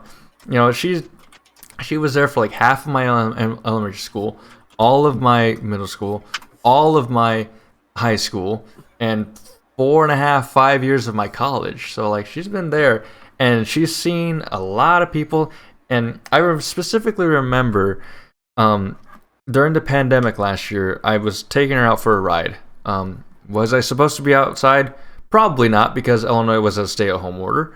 But I was like, I'm gonna take my dog out and take her for a ride. And when I got cars should be fine. Yeah, when I got out of the car, one of my neighbors was like, "Oh, you still got the dog? How old is she? I know you guys have had it for a while." And like, she was 13 at the time, but like, 45. That dog was around for a while. I keep saying that dog, but really, it's just, like, I should be saying her, she. But you know, she was around for a while. Like, the entire neighborhood, you know, and like, she's been around. You know, a lot of my friends knew her. It's just dogs grow on people, and also, my dog was really critical for me during the pandemic, and a lot of the times where I was just fucking depressed as shit, where like, you know, she's the time. I think my dog just knew when I wasn't right, or when I wasn't, I'm not gonna say right, when it just wasn't myself. And yeah, animals can sense when your demeanor changes, because they understand how you typically act, because animals are creatures of habit, just like humans are. Yeah, and she was there for me. The lowest points of my entire life, early 2017, that was after I dropped out of college, and came back later on in this fall semester. But you know, 2017, and 2020 when I was stuck at home during the pandemic. Also out of college. Two-time dropout.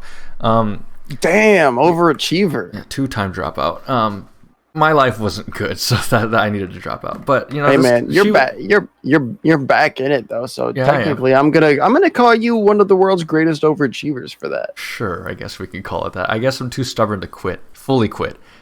Fuck yeah, man. Silver lining. No, she's like if you ever get a dog, if you and Sheedap ever get married or live together or God forbid, do the fuck.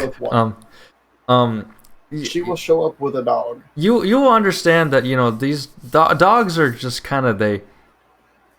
My dad always said it best. They grow on you, and no offense to my dad or anything, my dog he probably cared more about my dog than he did his own children. So like that's how much they can grow on people. Also, it's probably because my dog didn't disappoint him at all.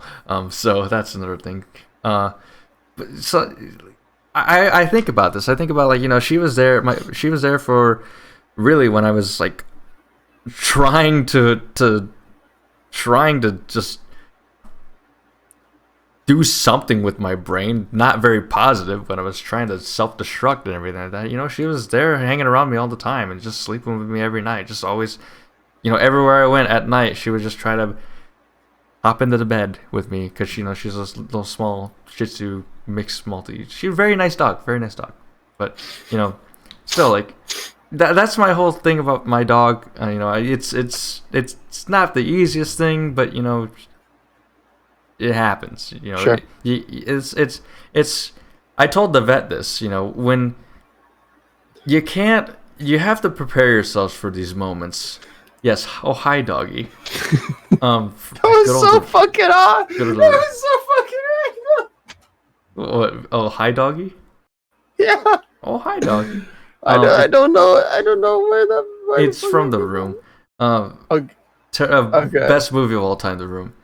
I don't know The Room well enough to quote it. It's a movie so bad that it's good. Oh, I know The Room, and I know like oh hi Mark, or there's oh hi doggy in there too. Okay, I didn't know that. Yeah, I know the very basic. You're tearing me apart, Lisa. No, but and then they just stare at each other for like 45 seconds. I know the basics, but. Yeah, I told the vet this though, she was talking about granting her sympathies and everything like that. But I got a point. I got to call out my vet for that too, for coming in on a Sunday night unannounced, basically to do the procedure. I have these photos. I'm not gonna show them. I am not gonna show them on stream just because they're not of my dog dead. It's not of a dead dog, but it's so sad.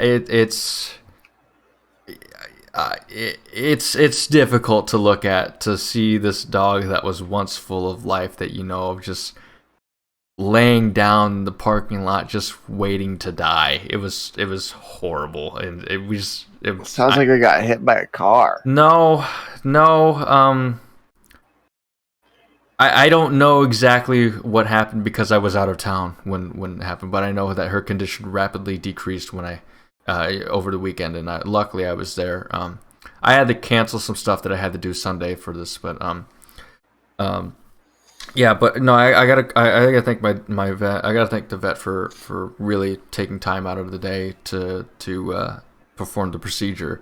But I also told her, these things happen. Like if you can't deal with, or if you can't move on from loss, if you can't deal with the consequences of loss, if you can't really face the reality of this, you shouldn't get a dog. If you can't face the reality of your own child dying, you shouldn't have a child. If you can't face the reality I don't agree with that one. Children should outlive you. They should, but there's always that possibility of you got to prepare yourself for losing family members. If you have difficulties dealing with the loss of a relationship, or if you really don't want to think about that, not if you have difficulties, if you don't want to think about it, if you don't want to think about the loss of a relationship, you should not ever be in a relationship until you're ready for that, to face those consequences and face those results. And so, I'm hanging in there, I'm holding up. But I look at it like this.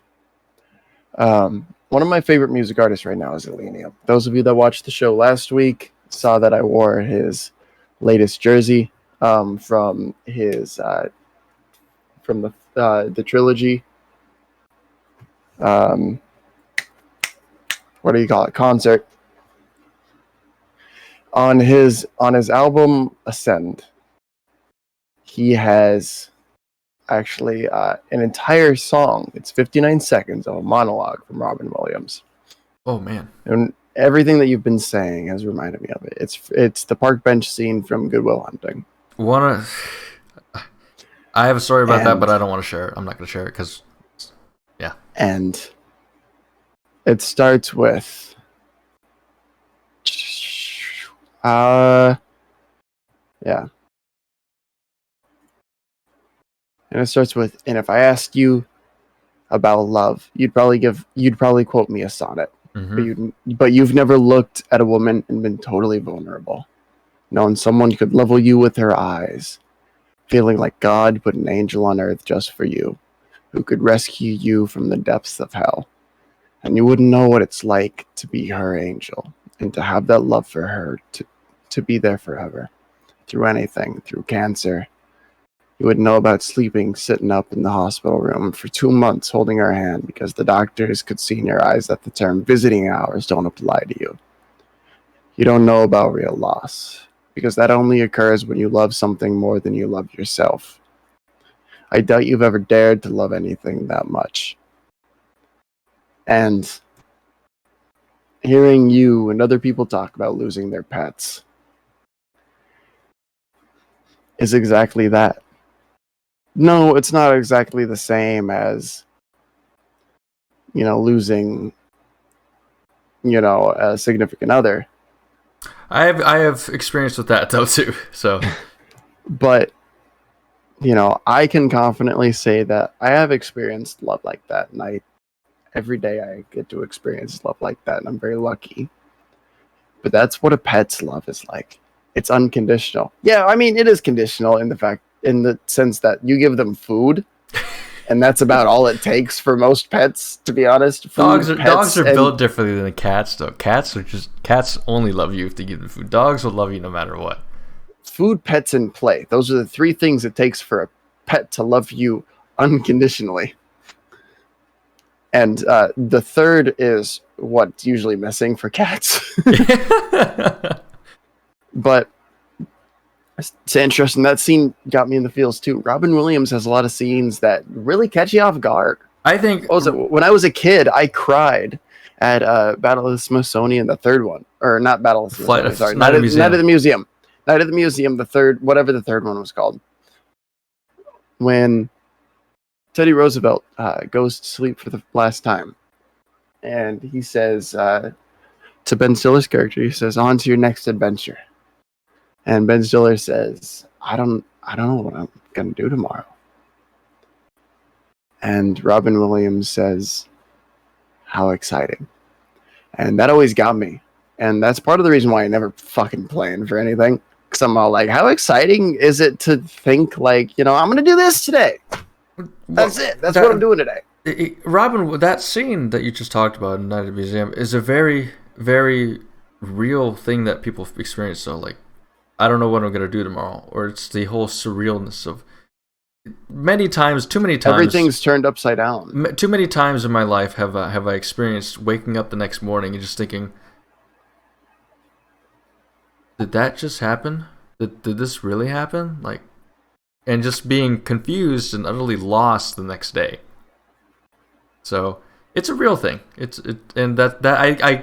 There's a subtleness that if you aren't mature enough, won't understand what that scene actually means.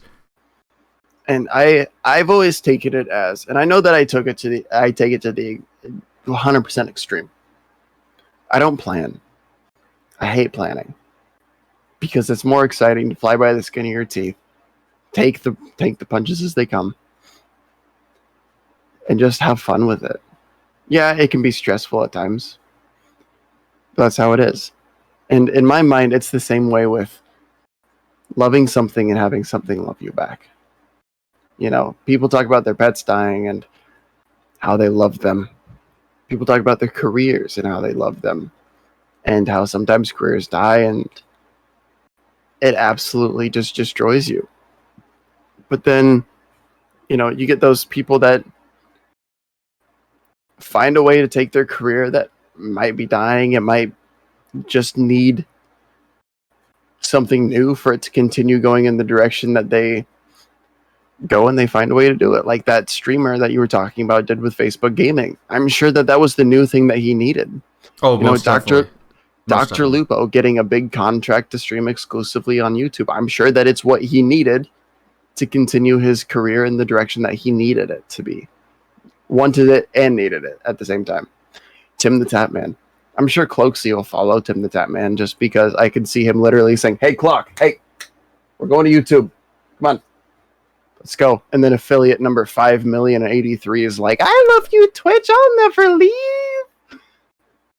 And like, you know, the important thing about this episode, the important thing about everything that we've been talking about tonight, and it genuinely might not seem like it, is you need to look at your values. You need to look at what you know and what you want in yourself, your career, and what and who you are associated with. When you're just a viewer, when you're just supporting someone,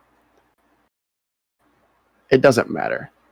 Every platform is going to take money from the person that you're trying to support. It literally doesn't matter. You could say, "Oh man, Google fucking sucks. I hate them. I'll never support them." You know, but you could be a huge Tim the Tatman fan. Go become a member on his channel. Subscribe to him, man. Give him money. That's how you can support him. Yeah, he's a multimillionaire. Yeah, whatever, you know. Be a viewer. Give him money. Yeah, you're giving Google money at the same time, even though you just said that you hate them. But it's all you can do. You know, I personally hate Twitch. And it's not because of Twitch. Yeah, I'm not a fan of them because of the whole hate rate thing and how they haven't been answering it. But I hate Twitch because of Amazon and Beth Bezos. I cannot stand that company. And so I really don't want to support them. I'm still going to give streamers money. I'm still going to subscribe to them. It supports them at the end of the day. Yeah, Amazon gets money. Okay, I'm going to give Amazon money anyway. I fucking have to order from Amazon. I fucking have to search with Google. Oh man, how do I give my grandmother CPR? Oh man, Vimeo, here I come. No, I'm going to search on YouTube. I have YouTube Premium, folks. I don't use Spotify. I use YouTube Music because I have YouTube Premium because I was tired of ads. I'm always going to be giving these platforms money. So I may as well support streamers while doing it. But as a streamer, as somebody who does this, I look at my morals, my views, who and what I want to be associated with. And I've made my decision. And that's what this is about. No matter what the decision is about, streaming, social medias, sports programs, whatever. Look at yourself. Look at what you stand for. Look at what and who you want to be associated with. Make the decision on who and what to give your time and effort based off of that. And with that, Jason, it's been an absolute pleasure talking to you tonight on this Thursday, December 6th. Ladies and gentlemen, season 3 of the Untitled Underqualified Podcast is absolutely in full swing. You can find us on any of your favorite podcast platforms. You can find us on YouTube. You can find us live every Thursday night at twitch.tv/crunchbar33 at 9:30 p.m. Central Time. If not, you'll find us making an announcement either at Underqualified on Twitter or at Skeedap on Twitter. Jason doesn't tweet for whatever reason. He has a much better follower count than I do. Not number-wise, but the small amount of followers that he has with the amount of big-name followers that he has is fucking wild to me. And most importantly, give us feedback. DM us on Twitter. Join our Discord. Let us know what you think. If you ever want to be on the show, feel free to let us know. We want to hear from anybody and everybody. Your voice deserves an outlet to be heard. And we want to give that to you. So, with that, I got a couple of things here. Jason, do you have any final thoughts? I do have final thoughts here. Circling back to the beginning when you're talking about you would look like somebody who would sit in your mom's basement saying, "Yo, this is how I made whatever." So I'm a little bit annoyed at YouTube, the fact that those ads are popping up on my actual YouTube account. It's annoying. I don't know why they show up. You gotta watch more CoffeeZilla, my guy. I don't know why that shows up. But also this with YouTube. YouTube, as much as great and also at the same time not great YouTube is, I hate them for this. You remember how you used to be... actually, you wouldn't know because you have YouTube Premium, so you don't have ads. Yeah, I've had that for like a year and a half now. If you were like me and don't have YouTube Premium and use YouTube primarily on your phone, because I have ad block on my computer, I don't have ads I know also. But anyway, if I were watching on my phone, there used to be that you could see where the ads were in the video with the yellow lines. Oh, you've always been able to see that. You still can. No, you can't. You can. They're gone. They're gone. No way. They're gone. They don't show you where mid-rolls are anymore? They have hidden them, so you have no idea. I loved seeing the videos that were like 20 seconds mid-roll, 20 seconds mid-roll, 20 seconds mid-roll. It's so evil because I recently got back into this 2-hour BBC Radio 1 Essential mix that I used to listen to in high school. And I assume they have a good amount of ads. It got littered with it. When I was in high school, it was fine. But when I got to college, 2-3 years, probably 3 years into college, the ads, I could see all the yellow parts on there. I'm like, nope, this ain't gone. And so I recently checked it again. And I was like, oh my god, it's ad free now. YouTube changed all their things. Like, oh, maybe they maybe they relax about it and understand. Nope. I found out, like, wait a minute, what, is an ad playing? An ad's playing. You can't see where they place the ads anymore, so they have gotten evil with that. I've had YouTube Premium for, I think it's since 2019 at this point. I've had it for 2 years now. At this point, it's probably a worthy investment at this point. It's been nice. Also, YouTube Music's not too bad. Spotify's still better in my opinion, but YouTube Music's not too bad. That's where I discover new music is through YouTube. And listening to the actual official, album. It's the album covered, just the topic. What they used to be called the topic videos. That's what right. Okay. Yeah. But so also, if you were here last week, I mentioned that you need to go follow Skeedap TV on Twitch. Well, and we have news for you. Not doing that anymore. Don't do that.